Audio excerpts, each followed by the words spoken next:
Em 9 de junho de 1984, um pequeno veleiro com 12 pés sai de Brisbane, na Austrália, com a intenção de dar a volta ao mundo.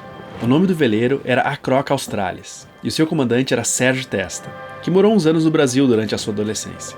Foram mais de 3 anos de aventura vivendo em um pequeno veleiro de alumínio de 3 metros e 61 centímetros de comprimento, onde deveriam caber água, comida e peças de manutenção para pelo menos 3 a 4 meses sem nenhum tipo de reabastecimento. E além disso, o barco deveria aguentar todo tipo de meteorologia que encontrasse pelo caminho.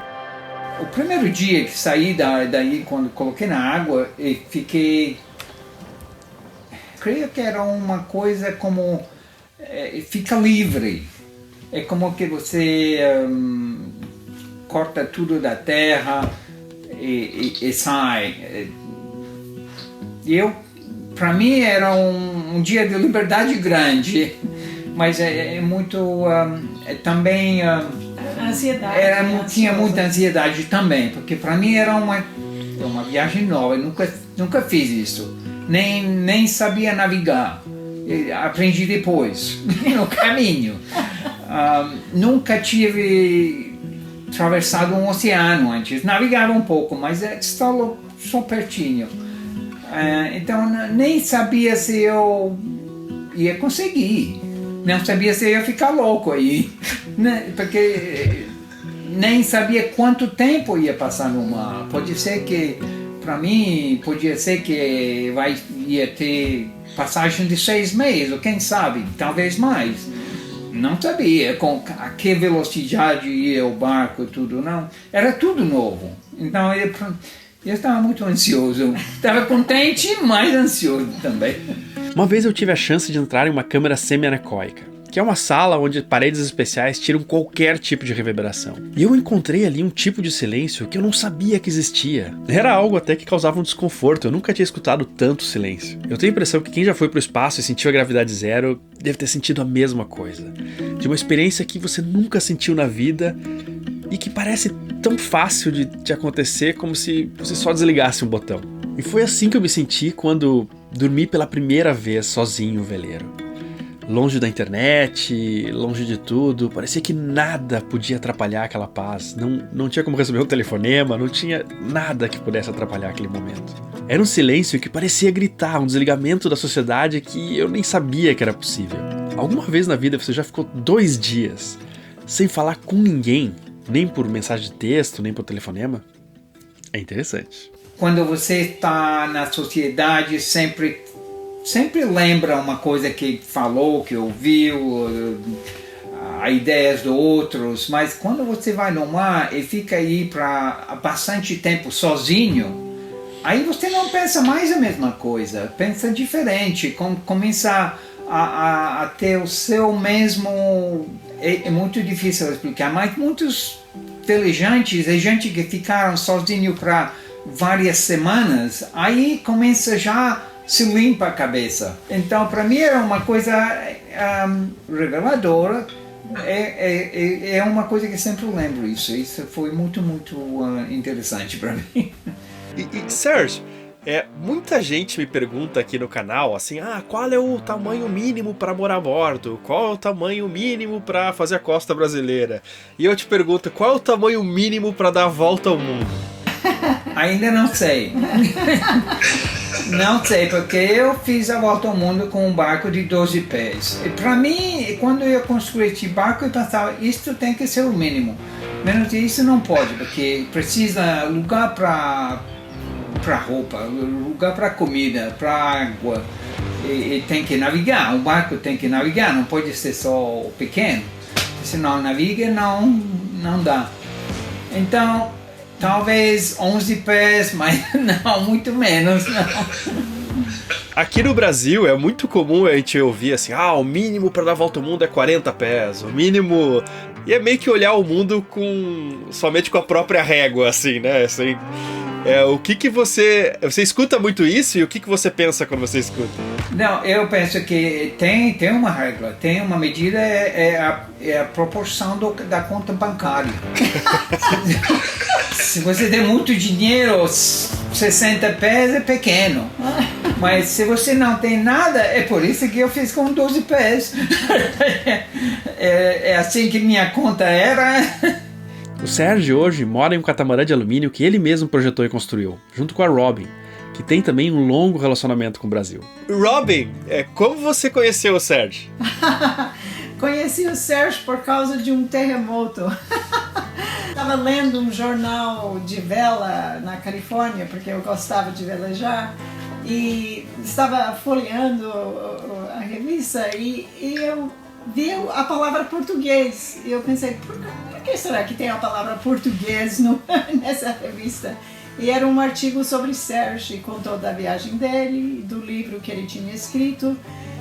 Tínhamos tido um terremoto em São Francisco na época e a ponte caiu, então tinha um serviço de ferry novamente. Então pensei, puxa vida, eu poderia ligar para esse cara, ir para lá de ferry, comprar um livro e conhecer uma pessoa interessante.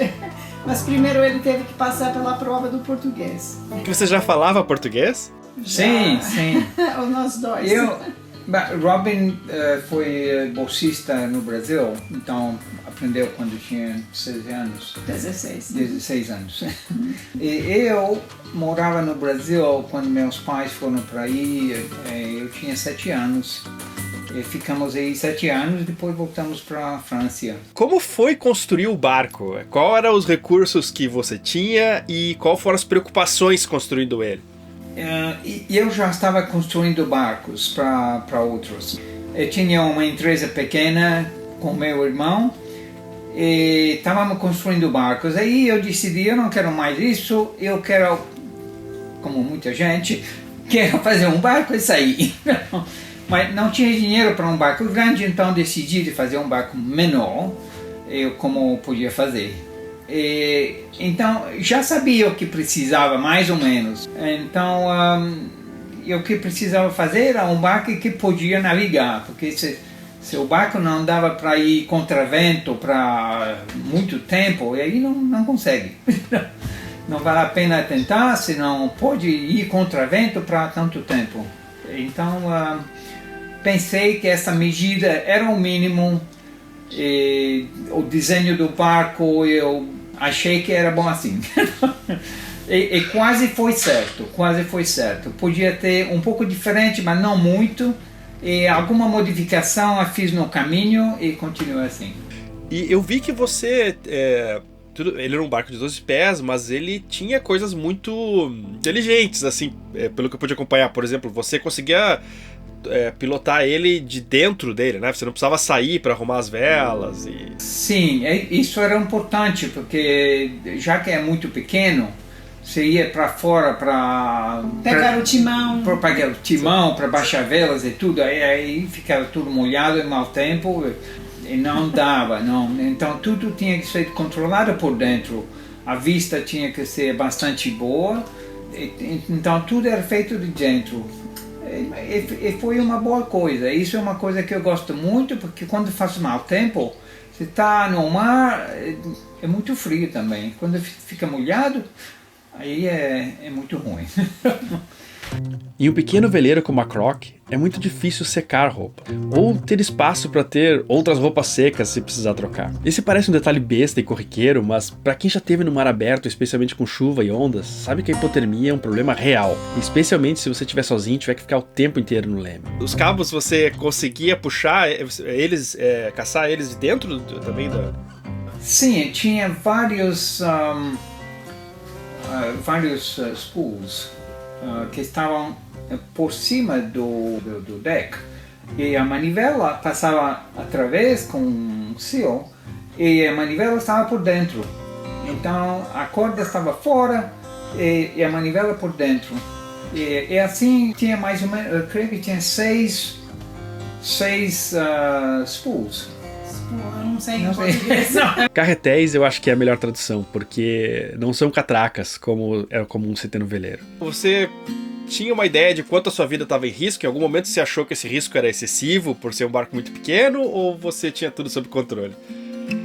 Não, eu nunca pensei que o barco era pequeno demais. o barco era muito forte, porque o menor é o barco, mais forte é. Você pensa uma lata de conserva, você joga no mar, você não pode furar, pode bater como quer, aí vai. Mas se é como um barco, como um tanker, um grande barco, aí um mau tempo pode quebrar ele, mas uma lata não. Então o barco era muito forte e muito pesado também para a medida do barco. Então esse não foi um problema. O problema que eu tinha é que era sozinho. Então quando está sozinho não pode estar sempre fazendo watch. Então quando estava muito cansado eu dormia. Então tive muita sorte que não bati com outro barco, mas foi sorte. Puxa, quanto você tinha de conforto, assim, eu digo, você conseguia deitar e ficar reto lá, ou mais ou menos? Conseguia sentar dentro do barco? Estava sentado, muito tempo eu estava sentado. Podia ficar de pé quando podia abrir o barco. Se estava aberto eu podia estar de pé, estava bastante confortável. Mas você deitava para dormir e você conseguia deitar reto? Sim, tinha uma cama muito boa, de 90 centímetros para 1,80 m. Era perfeito para dormir, mas eu dormia demais, muitas vezes. Não tinha muito conforto, mas tinha tudo o que precisava aí pertinho. Não? Tava uma cozinha pequenininha com uma boca de gás. Uma boca de álcool. Banheiro não tinha. Não tinha banheiro. Isso era uma coisa que tinha que dar um jeito. A gente conheceu um francês que mora a bordo, em um barco muito maior, que o banheiro dele eram 2 baldes. Um pra usar e outro ele usava pra limpar. Eu só tinha um. E perdi muitos deles, porque quando chegava uma onda grande, batia no barco, perdia um balde. Perdi muitos. E quais foram os maiores problemas que você teve a bordo com o barco durante essa travessia? Não tinha cerveja fria. Mas na Austrália se toma cerveja gelada? Muito gelada aqui. Geladíssima. Eles congelam, colocam o copo no congelador e depois colocam a cerveja aí dentro, muito, muito fria. Meio parecido com o Brasil. Não, eu não tinha cerveja fria, isso é certo. Mas fora disso, é como todo outro barco. Tinha comida, a mesma coisa que você pode trazer, mas sem geladeira, claro. Isso é uma coisa que faltava um pouco. Não para cerveja, mas para conservar a comida. Porque não é sempre que pode fazer as compras no supermercado, no bom supermercado. Às vezes, numas ilhas, eu nem tinha supermercado. Eu comprava o que podia, não é? Tem que dar um jeito. Sim, hoje é difícil às vezes encontrar mercados com boa comida para ficar muitos dias no mar. No Brasil, por exemplo, não há uma cultura muito de enlatados, por exemplo, que eu sei que no exterior, em alguns países, é mais frequente. Não, isso é uma coisa boa na Austrália, eles têm manteiga em lata. Abre a manteiga bem salgadinha, é muito boa. Mas fora disso, você tem salame, carne seca se encontra às vezes, mas aí no Pacífico a comida é muito difícil de encontrar. Você conseguia pescar? Tentei muito. Não, tentei muito. A metade até que cheguei todo o Oceano Índico, não peguei nenhum peixe. Depois do Sudáfrica e depois quando cheguei à metade do Atlântico, aí comecei a pegar peixe. Mas antes disso, não sei por que não dava. Sempre tinha uma coisa que quebrava, o gancho, o tubarão comia. Você teve encontros com tubarões, ou, baleias? Eu li que você teve um encontro muito bonito e outro um pouco mais assustador. Me conta sobre isso. É que a baleia foi muito boa, porque quando estava aí bem calmo, sentado bem pertinho da água, não? com um café aí, chegaram baleias de longe, bem devagar. pegaram depois, chegaram até o meu barco, olharam bem e continuaram bem tranquilos. Foi uma coisa maravilhosa. Mas tubarão, só encontrei com tubarão porque quando estava no meio do mar, do oceano, não tem nada aí. Então, se você encontra um peixinho que te encontra um barco, ele vai perto do barco para refúgio, não? E o tubarão quer pegar ele. Então, o tubarão vai dando volta ao barco e às vezes bate no barco também. Geralmente não tem problema com o tubarão, só se vai nadar. Um dos problemas que um veleiro pequeno como esse tem para fazer a volta ao mundo é a velocidade. Em um barco de deslocamento, ou seja, que não plana, como um jet ski, uma lancha, o fator que mais limita a sua velocidade é o seu comprimento na linha d'água. Dá para calcular essa velocidade máxima de deslocamento pegando uma fórmula e o comprimento do seu barco em pés. Não é que não seja possível passar dessa velocidade, o balanço já passou por breves momentos.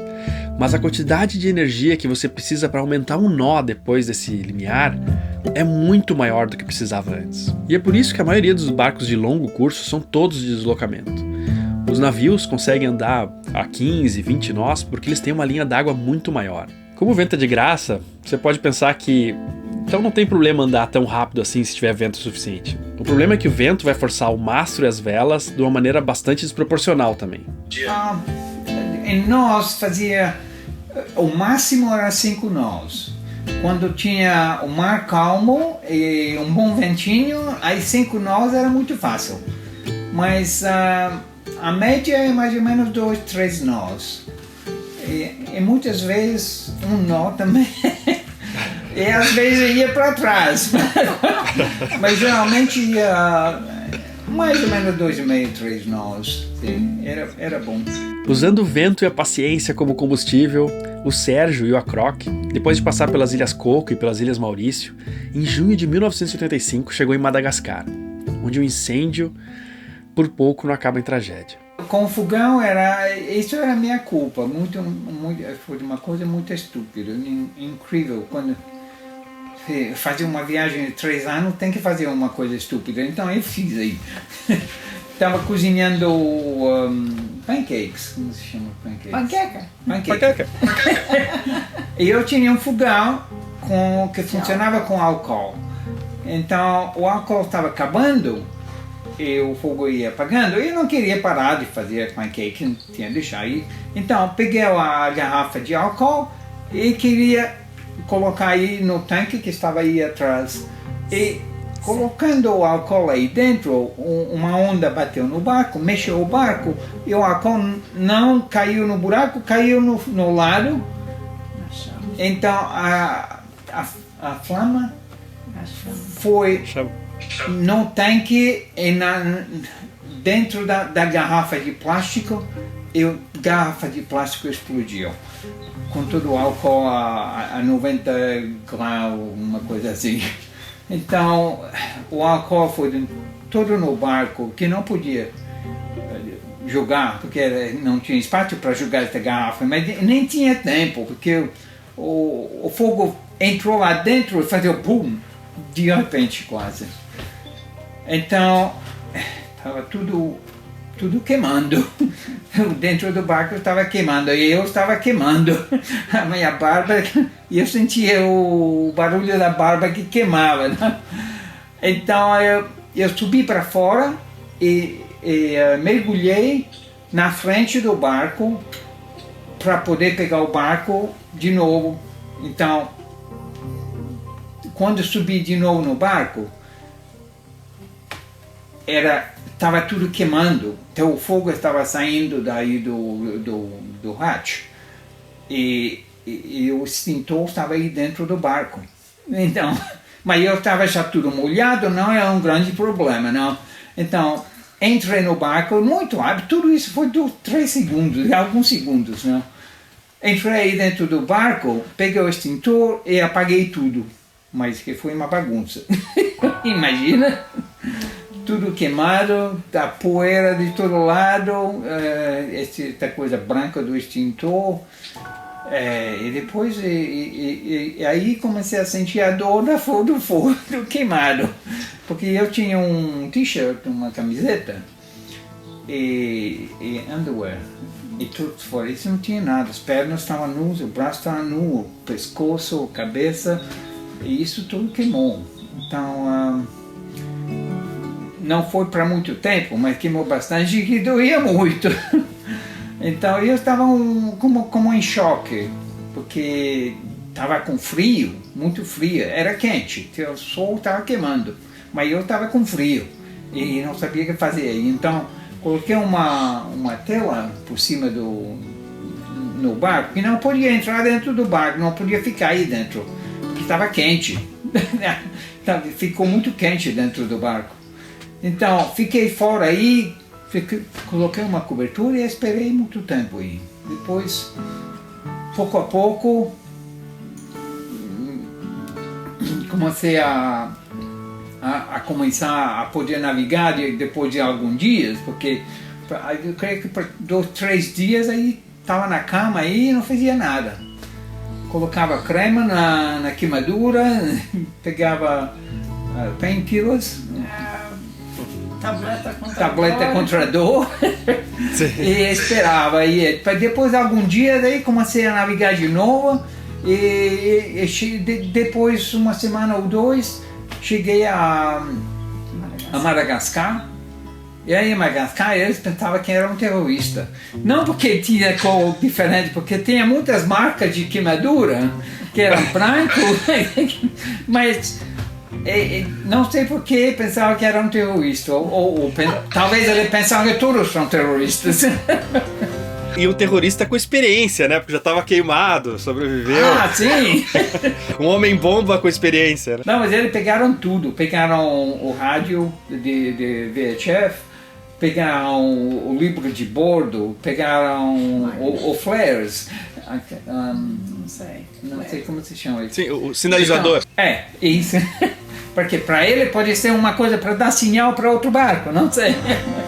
O rádio também era uma coisa com isso. A câmera, pegaram tudo. Ele viu o livro de bordo e tinha artigos escritos que eu estava escrevendo para revistas francesas também. Então eles podiam ler, então leram a história e aí começou a acalmar que pensava, talvez não é um terrorista. Muito bobo para ser um terrorista. Achar que é terrorista certamente é exagero, mas em 1985, antes da internet, alguém com um barco de 12 pés de alumínio, todo queimado, chegando no seu país, era estranho.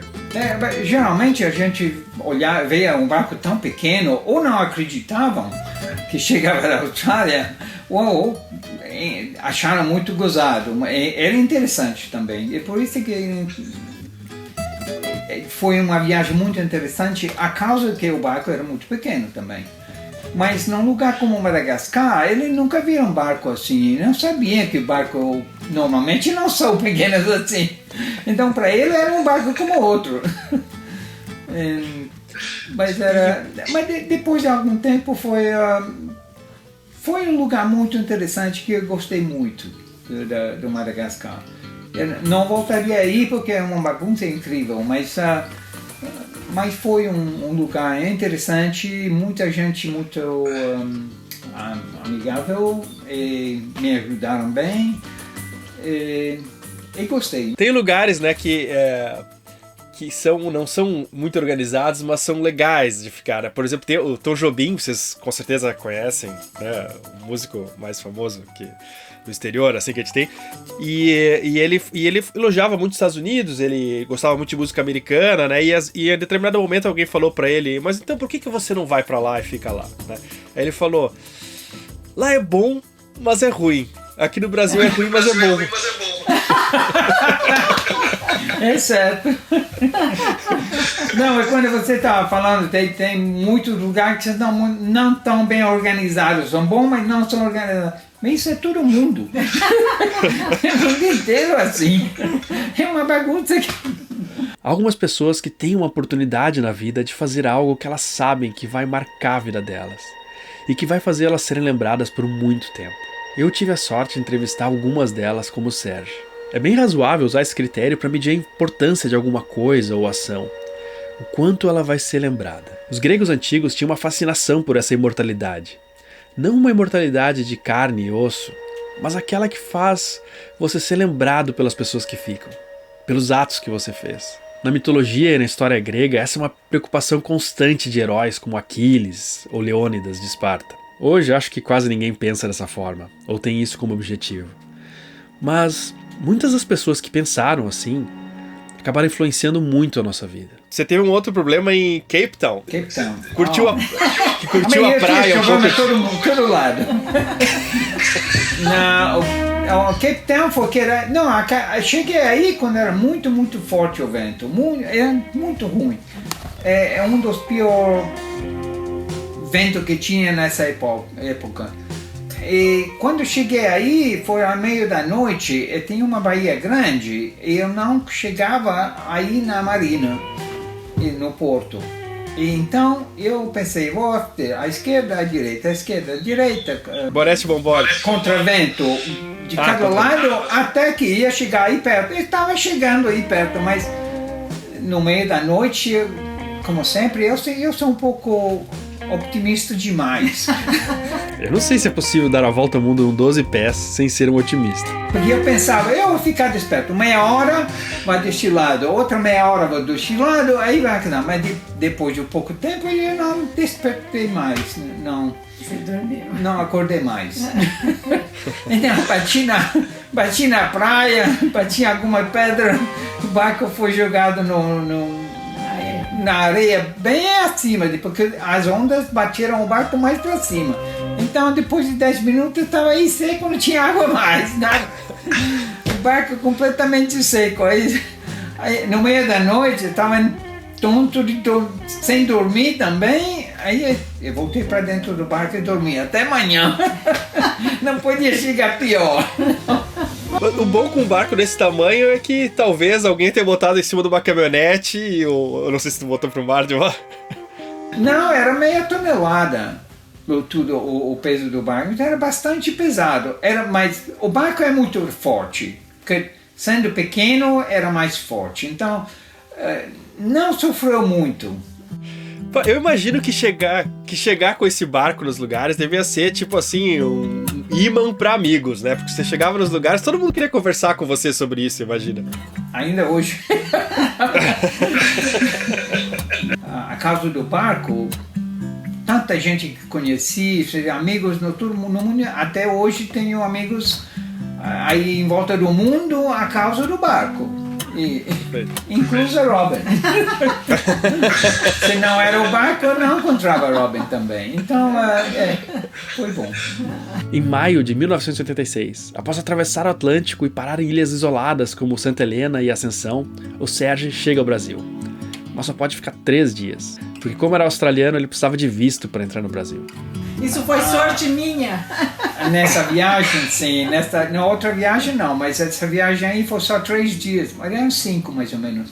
Porque quando cheguei aí, não tinha visto. E eu pensava que outra gente, estava falando com outros franceses. E diziam, não, quando chegou ao Brasil, eu te dou um visto para 6 meses, sem problema. Então, não peguei visto para chegar aí.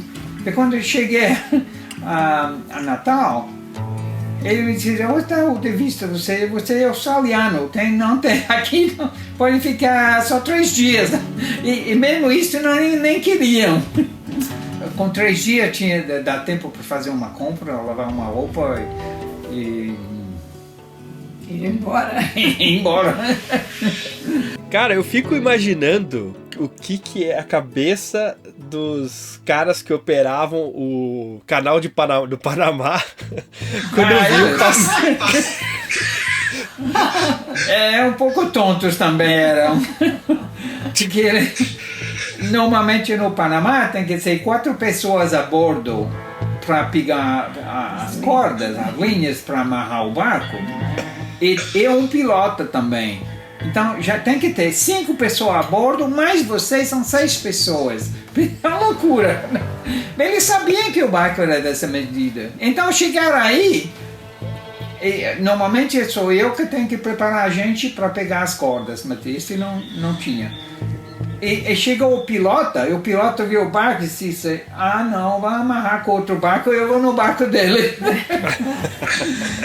Então, passamos assim, amarrado no outro barco, passamos junto. Ainda bem. Mas você teve que pagar tudo. Paguei a mesma coisa. E não só cobraram, mas também tem que pagar cerveja, tem que dar coisinhas. Então... A gente fica achando que é só no Brasil. Em setembro de 1986, o Serge chega no Pacífico novamente e seguiu em direção a Galápagos, que fica na rota para voltar para casa. Sim, foi muito interessante porque parei a Galápagos, mas para chegar a Galápagos é muito contracorrente e tinha pouco vento também. Então essa é uma viagem que não sabia se ia conseguir essa aí. Foi a mais que tinha dúvida se podia conseguir essa passagem. Então, cheguei, depois mais ou menos 30 dias, fiz a passagem, tudo bem. E depois daí, continuei, parei a Marquesas, muito bonito aí. E foi uma viagem muito, muito fácil, muito gostosa. Aí foram 30 dias também, sem tempestade, bom tempo, pegava peixinhos. Foi muito gostoso. Essa era a melhor passagem que fiz, creio. E depois cheguei à Austrália, fiz uma festa e acabou tudo. Mas como foi chegar em casa de volta? Deve ter sido especial. É uma coisa única. Foi muito interessante. Eu estava muito excited, muito animado, que era uma coisa que por 3 anos estava preparando para isso. Também quando a gente de Brisbane sabia que eu ia chegar, então fizeram uma festa para a cidade inteira, não a cidade inteira, mas tinha muita gente que estava aí para a chegada e combinaram também com a festa do Rio de Brisbane. Então fizeram uma coisa grande e eu estava aí no meio, estava tudo confuso, não sabia que onde ir, tinha família, os amigos, a banda que tocava, era uma coisa incrível. Mas aí deu bom, foi muito bom, eu estava... Acho que toda resposta séria para quem pergunta qual o menor barco possível para dar a volta ao mundo deveria começar com, abre aspas, já foi feito com 12 pés, mas, fecha aspas, e aí coloca a sua opinião. Fazem 33 anos que ele completou essa aventura, mas ninguém quebrou ainda esse recorde. Será que a gente chegou num limite? Será que existem limites desse tipo? Por exemplo, eu acho bem provável que antes de conhecer a história do Serge, você achava que era impossível dar a volta ao mundo num 12 pés. Pode fazer, é possível de fazer. É muito mais fácil agora, porque agora tem o GPS. Antes não tinha isso, então existe a causa disso que bati no recifes, pedras, areia, todo lado. Mas também pode ter um dessalinador de água. Isso seria uma coisa que seria um grande luxo num barquinho pequeno assim. Mas não sei porque ninguém fez. Pode tentar, não precisa ser muito mais pequeno. Você faz mais 10 centímetros de menos, bate o recorde. Isso não seria muito difícil a fazer. Mas não sei porque ninguém conseguiu. Tantos tentaram, algum. Mas eu penso que é muito difícil porque é um plano que tem que durar mais ou menos 3 anos, talvez mais. E muitas coisas mudam na vida com 3 anos. Então a gente troca de ideia, ou fica namorado num lugar, ou acha uma coisa interessante, ou fica cansado disso, ou outra coisa aparece e não continuam.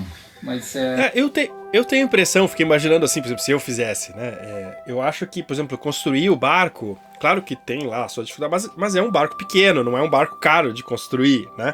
Agora, o problema eu acho que é ter a paciência e o drive, né? Ter a motivação, né? De fazer isso.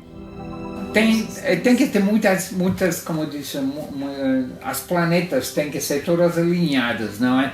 Tem que ter a idade justa, tem que ter pouco dinheiro, tem que estar sem solteiro, sem compromissos. Tem que ter vontade de fazer isso também, você precisa de saúde para fazer isso. Muitas coisas tem que estar bem alinhadas. Se tem uma que não dá, não pode fazer isso. E a paciência, a vontade de fazer, gostar do mar, gostar de si mesmo.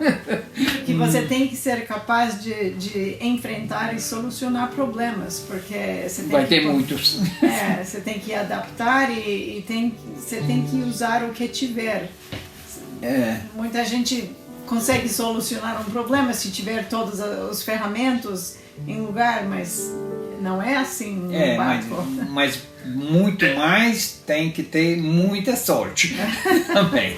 Se você fizesse 5 vezes na sequência essa viagem, você conseguia as 5? Não, talvez uma. Ou 2, talvez, não sei. Depende da sorte. Existe uma palavra maravilhosa em português que talvez vocês conheçam, que não achei uma tradução precisa em inglês, que é gambiarra. Não sei se vocês conhecem. O mais próximo que eu achei em inglês é MacGyvering. Pode tudo. Que é tipo a criatividade de fazer reparos sem ter os recursos, né? Sendo italiano ajuda muito. Pelo jeito não é só o brasileiro que se intitula o rei da gambiarra. E eu lembro quando eu estava no Brasil que o brasileiro sempre se arruma, dá um jeito, sempre pode dar um jeito. Isso é uma coisa que aprendi no Brasil, então pode ser a causa disso também que consegui. O Sérgio e a Robin nunca se desligaram do mar. E eles construíram um monocasco com o qual deram a volta ao mundo também, com mais conforto.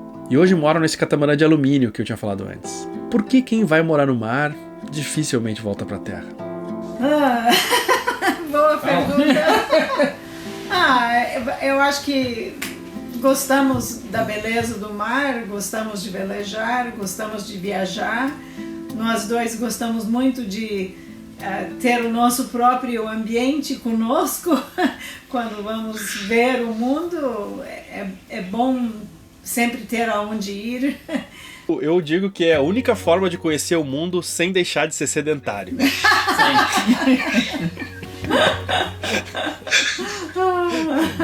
E eu acho também que a gente é uma forma de viajar, né? Que às vezes quando a gente viaja, vai para um resort, é tudo meio de plástico, assim, e é tudo uma caricatura do que é aquele lugar. Nunca é o que é o lugar, né? É uma versão mais o lugar do que ele é de verdade, assim, né? E com o veleiro a gente consegue chegar como as pessoas vivem, né? Tem uma forma muito... Pra mim, me toca bastante, assim. Não, isso é verdade. Com o veleiro você vai num lugar e vira parte do país, fica do povo, vira parte da cidade e conhece muito bem. Mas é muito importante de não ficar muito tempo, porque tem essa regra de 3 semanas. Antes de 3 semanas, aí tudo bonito, você descobre, você conhece gente, tudo. Mas depois de 3 semanas, sabe o que acontece? A gente fica muito familiar, aí vai contar coisa que não quer saber mais. Todos os seus problemas, as fofocas. Te inclui com outra coisa que você não... Mas o barco dá o luxo de tempo também. Isso é uma coisa que vimos, sobretudo no Brasil, porque passamos uns 5 meses, algo assim no Brasil. 5 meses na Bahia de Ilha Grande. Esse litoral entre Rio e São Paulo. Esse luxo de poder ficar e ver essa Bahia durante uma semana ou um mês e conhecer mais de fundo, né, um lugar. Isso é um luxo. Hoje o Acroc Australis está no Museu de Queensland e há uma réplica também no Museu de Redcliffe, ambos na Austrália. Das pessoas que olham esse barco, ou olham a réplica, ou leiam o teu site, né? O que tu gostaria que ficasse de legado? O que você gostaria que tocasse as pessoas quando vissem o barco lá? Foi muito complicado para mim tudo isso.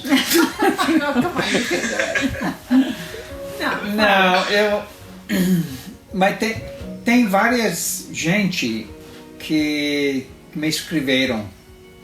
E um que eu lembro muito virou capitão de barco, de navio. Mas era menino ele quando eu fiz isso. Foi 30 anos atrás jamais. Então, para mim é uma coisa muito Te dá satisfação. Me dá muita satisfação que este cara aí aprendeu da minha viagem, leu o livro e decidiu, isso que eu vou fazer, você no mar. E virou capitão de barco, muito mais importante que eu. Então, para mim, isso é uma coisa muito boa. Embora influenciar positivamente uma só pessoa já é uma coisa incrível, a história do Serge não nos influencia só quanto a que profissão escolher ou ir morar no veleiro ou não. Ela nos mostra que para termos uma vida plena e fazendo coisas grandes que nos dão orgulho e vão ser lembradas por muito tempo, precisamos de muito menos do que a gente imagina. Sempre que tiver alguma pessoa tentando convencer outra que o tamanho mínimo de um veleiro para fazer determinada viagem é 30 ou 40 pés, a história do Serge vai estar lá para mostrar o quão frágil é essa argumentação. Isso é só o tamanho mínimo que ela faria. Milhares já deram a volta ao mundo em um veleiro. E é uma aventura incrível que eu quero fazer um dia. Mas infelizmente a maioria dessas histórias a gente não vai conhecer. Mas a aventura do Serge vai ser lembrado durante muitos anos. Como ele mesmo fala, um pouco de ambição, alguma imaginação e um monte de paciência podem te levar longe. Se você chegou até aqui é porque deve ter gostado, então inscreva-se no canal, dê um like e clique no sino para saber quando lançamos novos episódios. E se você gostou muito, muito mesmo, te tocou ou foi útil para você de alguma forma, torne-se também um apoiador e deixe um café pra gente lá no Apoia-se. Na descrição tem um link para fazer isso. E se inscreve também no Nômade Ali, o canal da Aline, que fez vários episódios aqui no Hashtag Sal, entre eles o de Arraiz, que hoje tem mais de 100 mil visualizações. Tenho certeza que você vai gostar também.